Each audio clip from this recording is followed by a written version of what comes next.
too, saying I was the last to leave him.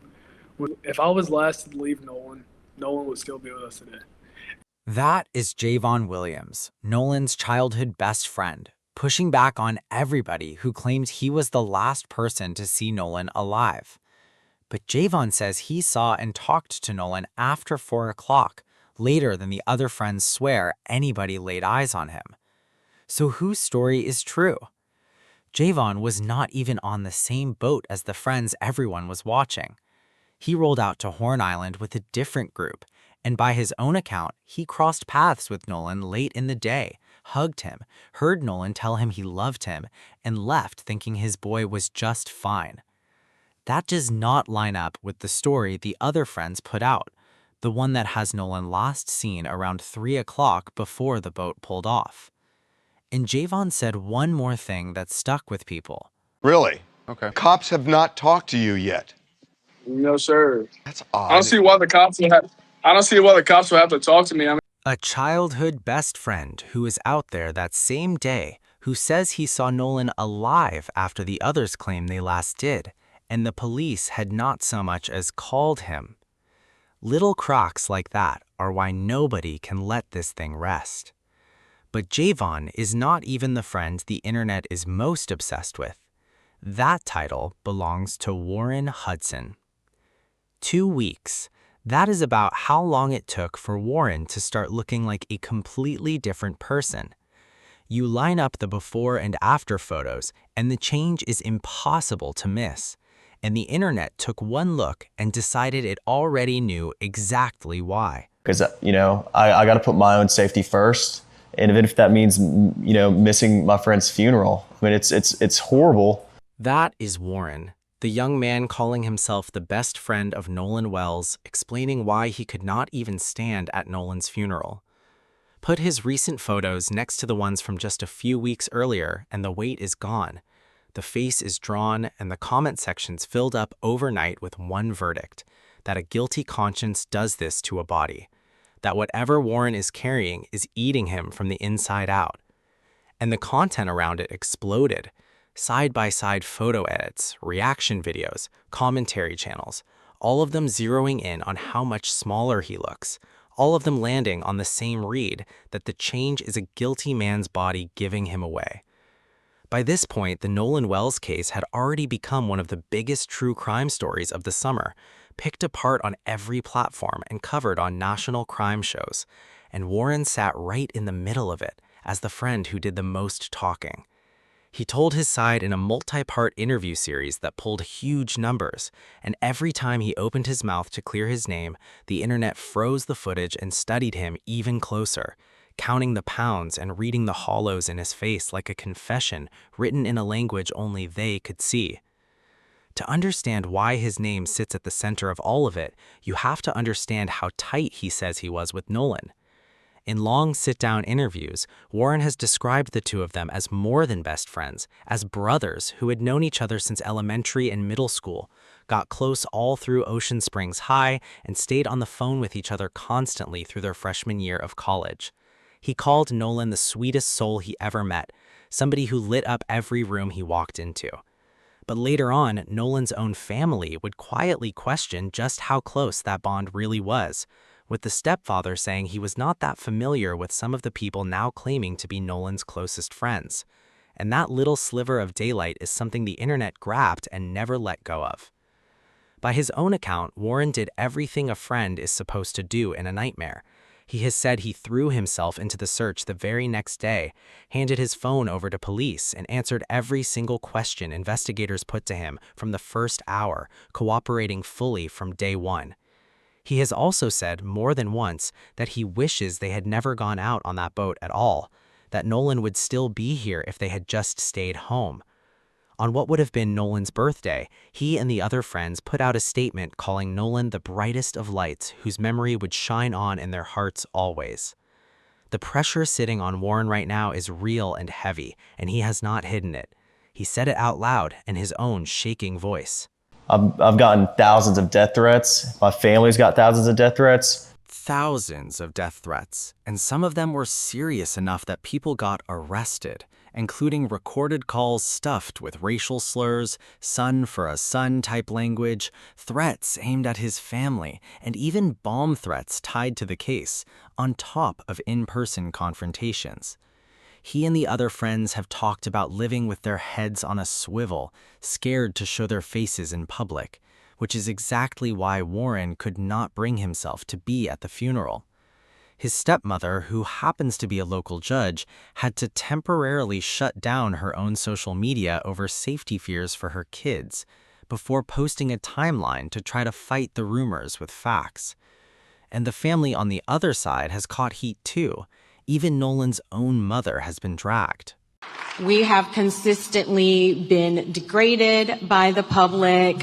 There's been questions about our parenting, our GoFundMe, this, that, and other. I've been called a racist. I am a healthcare provider. So this whole thing is playing out in a climate where the mother gets attacked and the friends get threatened, and everybody has already picked a side. Warren did not just sit back and take it.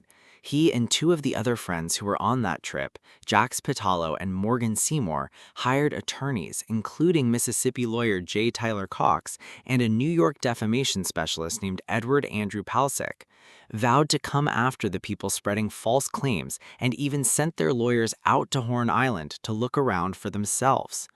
Warren's father launched a legal defense fundraiser titled A Stand with the Targeted Friends that pulled in more than $90,000 fast, not to fight a murder charge because there is not one, but to defend against possible lawsuits and to go after the slander, the harassment, and the threats coming at his son.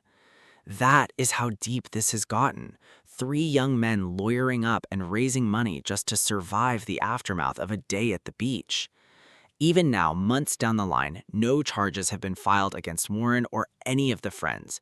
The investigation is still wide open, and both sides are dug all the way into their own version of that day. On what would have been Nolan's 19th birthday, the friends joined a virtual prayer vigil put on by a national civil rights group, cameras on and microphones muted, and Reverend Al Sharpton acknowledged them on the live stream, while separate in-person vigils and family tributes marked the very same day. 2 families, 1 date, grieving the same young man from opposite sides of a wall of suspicion.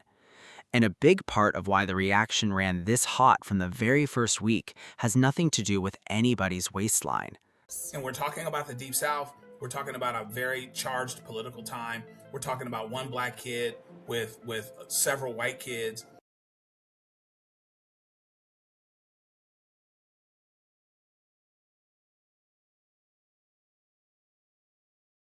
That framing has hung over the entire story from day one. But the reason people cannot stop staring at Warren is not really the photos. It is everything the case itself keeps coughing up, one update at a time, and each new detail lands like a body blow. So let me lay those out, because there are a lot of them. Start with the autopsy, because that is where the suspicion really lives.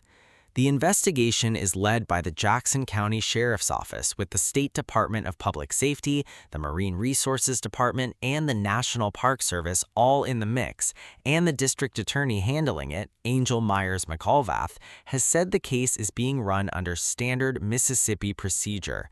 The official autopsy by the state medical examiner was completed within about a day of Nolan's body being recovered, but the findings got sealed pending a grand jury review. The DA says nearly every death in that county goes to a grand jury, and that holding the information back protects a fair process, not the truth, that the restraint is about not tainting witnesses or the case, rather than hiding anything. And the coroner said he was flat out instructed not to release anything. But to a public that already smelled something off, evidence you cannot see does not read like procedure. It reads like a lid getting screwed down tight. So the family stopped waiting and paid for their own answers, flying Nolan's body to Washington and bringing in a respected forensic pathologist, Dr. Roger A. Mitchell Jr., for an independent second autopsy on July 10th, one partly funded by former quarterback Colin Kaepernick and announced weeks later at the NAACP National Convention. Those independent results only made the questions louder. They came back undetermined, with no bone fractures and no deep tissue injuries, but a patch of red discoloration roughly 12 inches by 8 inches on the back of the skull that the doctor could not fully explain. On top of that, the pathologist said he was boxed in because certain neck structures had already been kept by the first examiner, which meant he could not completely rule out an injury to the neck as a factor. He could not rule foul play in, and he could not rule it out either. He laid out a whole list of things still hanging, how and why Nolan even ended up in the water, what position his body was in, whether there was water in his airway, whether there was any neck injury or bleed on the brain, and what the toxicology would show. Then the head of the volunteer search team went on television and reached for one very specific word: an incident. Not an accident, an incident. Then there's the boat, and this is where the timeline gets strange. That same boat that called in a sinking emergency in the afternoon did not just limp straight home. Reporting on the GPS and the tow records shows it made several trips around the water that evening, one dock to another, then out to a boat launch, all after it had supposedly been taking on water. On the emergency call itself, which news outlets got hold of, you can hear somebody saying they are at the west tip of Horn Island, that the bilge pump quit, that they are sinking in about 30 feet of water, please come, and the caller says all 7 or so people on board are in good health. Then, inside of about 10 minutes, another boater helped out, the problem got called resolved, the tow was waved off, and records show the boat was pulled less than 3 miles before it went right back to normal. A boat that screamed it was going under was suddenly cruising all over the coast for hours. Then came the phone, which might be the single biggest reason people cannot let this go. Nolan's cell phone came back off that island without him, riding in the hands of his friends. And here's what they found when they finally got it back and opened it up. A kid who documented every gathering, 2 whole Snapchat accounts, and nothing at all from the day he died. The family also said 2 different location apps were pointing at conflicting spots for that phone, one putting it out on the water and another putting it back on dry land, and they raised the possibility that data had been wiped. To them, that gap felt like erased history. Then there's the viral video. For a good stretch, people online were dead certain it showed Nolan in a heated argument on the island, yelling about his phone. But one of the other friends who was there, Trayston Shepard, stepped up and said the yelling voice in that clip was his own, from a completely separate argument with a stranger. I went up in a single-engine fixed-wing aircraft and flew basically a grid around Horn Island, Ship Island, which are barrier islands just south of Biloxi and Pascagoula, Mississippi, down to Chandelier Islands, which is actually part of Louisiana, but just due south of those barrier islands, and looking for any kind of activity. And then, as we flew over the northwest tip of Horn Island, going back north, we noticed there was a couple of boats beached up on the beach that were not there before.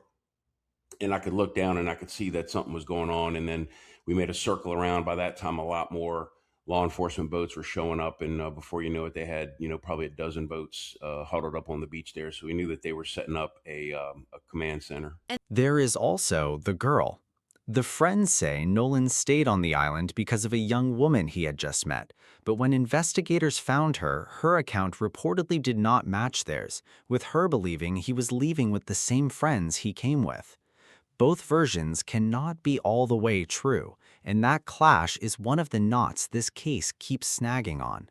Some theories even went wild enough that the head of the search team had to knock them down, saying he did not believe the talk that Nolan's body was carried back to land and dumped, that wherever Nolan went into the water, he washed up close to that same spot, and he offered cadaver dogs for the boat to settle it, which then turned into a fight over who even had the authority to allow that.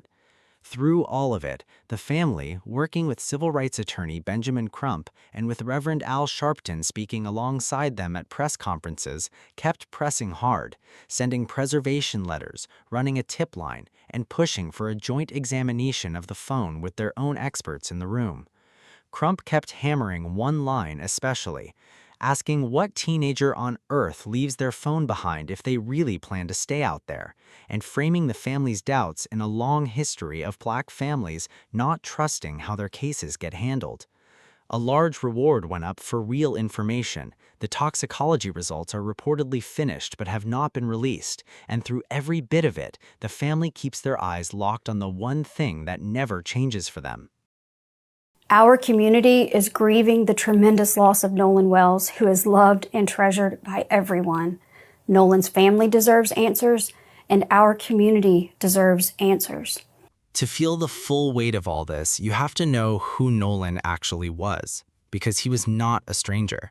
He was somebody a whole town loved.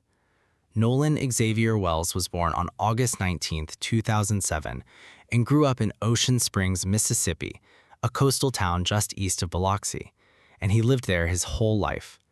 He graduated Ocean Springs High with the class of 2025 and earned a football scholarship to Southwest Mississippi Community College, where he played wide receiver wearing number 16, listed at 6'1" and around 185 pounds. He was a three-sport athlete in high school, and over his varsity football career, he pulled in 66 catches for 759 yards and 10 touchdowns, all region twice. But the people who coached him kept saying his character was louder than his stats. His high school coach told People magazine that Nolan was the kind of person who wanted to see the good in everyone and made others feel accepted. He was raised Catholic, baptized as a child at a church in Moss Point, and one of his favorite verses was Colossians 4:2, about staying devoted, watchful, and thankful. Beyond the field, he worked behind the camera for his high school's media program. His mother is a nurse practitioner. His father trained him with beach drills and film study and nicknamed him Mr. Cool Hands. And he was close with a younger brother who played the same position on the field. He came from a big, tight family, 5 siblings and a web of grandparents, aunts, uncles, and a godmother, all rooted in that same corner of Mississippi. At the funeral, his mother shared that Nolan already dreamed of being a father to 3 daughters someday, and had even picked their names, Sophia, Charlotte, and Olivia. Hundreds of people packed that funeral. It was led in part by that same reverend, and his mother stood up and challenged the whole room to be like Nolan in a world that can feel dark. The family has talked about starting a foundation in his name so his memory does not fade.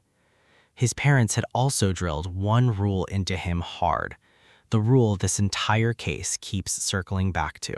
This pathologist cannot rule out if any intervening non-accidental factors contributed to or caused the death of Nolan Wells. Safety in numbers, taught to him on purpose because they were raising a young Black man in the South and they wanted him back through the front door every single time.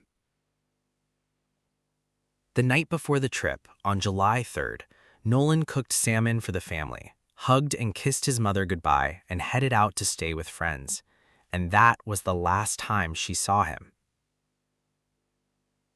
The next morning started perfectly. GPS data from the Marine Resources Department shows the boat Nolan was on leaving a private dock around 9:56 in the morning and reaching Horn Island around 11:14. Horn Island is a beautiful, brutal place, a federally protected barrier island miles off the coast with no staff, no water, no shelter, and no reliable way to communicate, reachable only by private boat, and packed on that holiday with a few hundred people, a lot of them high school classmates treating it like one last hurrah before everybody scattered. By every account, Nolan was having a good day out there, at one point talking to a girl he had just met. Warren says the last time he personally saw Nolan was around 3 in the afternoon, laughing, looking completely fine. Then, in the middle of the afternoon, the boat started taking on water because a bilge pump failed, and the water in that exact stretch is no place to get caught out. Based on the examination of the body, he cannot rule out foul play. In the middle of that emergency, The group says they begged Nolan to get on the boat and leave, and that he refused, wanting to stay with the girl and ride back later with somebody else. The GPS shows the boat pulling away at 4:31 in the afternoon without him, his phone and his keys still on board. By 11 that night, when nobody had heard from him, Warren says he texted around first, and when no one had seen Nolan, he tracked down his mother's number and made the call no friend ever wants to make, telling her not to panic before reaching out to the Coast Guard. His mother started calling everyone she could and tracking his phone, and around midnight the parents filed a missing person report. 2 days of searching by the Coast Guard, the National Park Service, and volunteer crews with air support followed, with a command post set up at a boat launch and Nolan's own mother going out to the water to look for her son.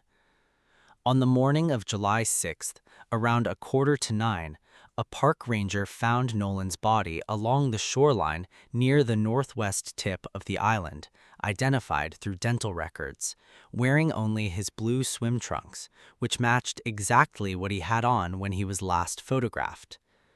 The family was brought to the coroner's office in Pascagoula, and while officials said early there was no reason to believe it was not Nolan, they still waited on formal confirmation. The sheriff said no obvious signs of foul play, drowning suspected, pointing at those savage currents, though an early description of the body as fully clothed caused a stir until it got cleared up that it just meant his trunks.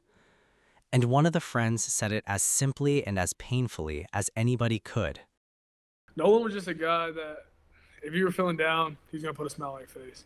He always found a way to make me laugh, even though he was getting on my last nerve. But I always love him, man. Like, that guy was, like, he was a blessing. Like, I mean, like, Nolan literally did everything with me. Like, if he wasn't going somewhere, I wasn't going somewhere. If I was going, he was going. Like, we were just, like, we were literally like brothers. Like, So here is where it all stands. The questions keep stacking up, the accounts keep colliding, and the real answers are still locked away, sealed until a grand jury sees them. With the phone not fully examined and the toxicology still under wraps. Until the day that grand jury finally speaks, the whole internet is going to keep its eyes fixed on Warren Hudson, reading his face and his frame for an answer that only the evidence can actually give. A young man is gone, his family is still waiting on the truth, and nobody watching is looking away. Rest in peace to Nolan Wells. If you have been following this case, share this with somebody who still has questions about that day, because the more eyes stay on Nolan's story, the harder it becomes for the truth to stay sealed.